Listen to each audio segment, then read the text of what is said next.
In today's video, I am going to teach you how to choose voiceovers in Notebooklm. To get started, open your notebook. This is the workspace where Notebooklm can generate an audio overview based on the sources and notes you have collected. Once your notebook is open, look for the Audio Overview section. This is where you can control how the audio summary or narration will be created. Next, find the pencil icon associated with Audio Overview and click it. Think of the pencil icon as the customization panel. It lets you give Notebooklm specific instructions, so the generated audio sounds the way you want. In this area, you can guide the content and the delivery. For example, you can tell it to focus on a particular topic from your notebook, choose a language, and set the overall length. Many tools offer options such as short, default, or long. Choosing a shorter length can be helpful for quick overviews, while a longer length can be better when you want more context and detail.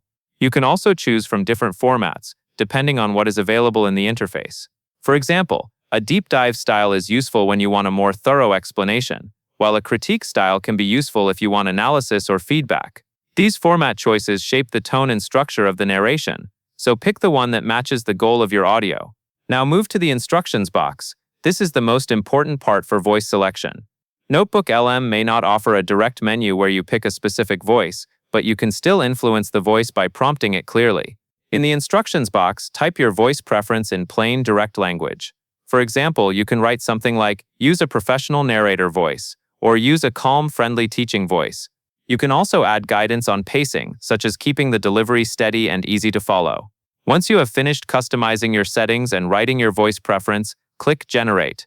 In some layouts, Generate appears inside the pencil icon panel, so stay within that customization area and confirm you are generating the audio overview with your updated instructions.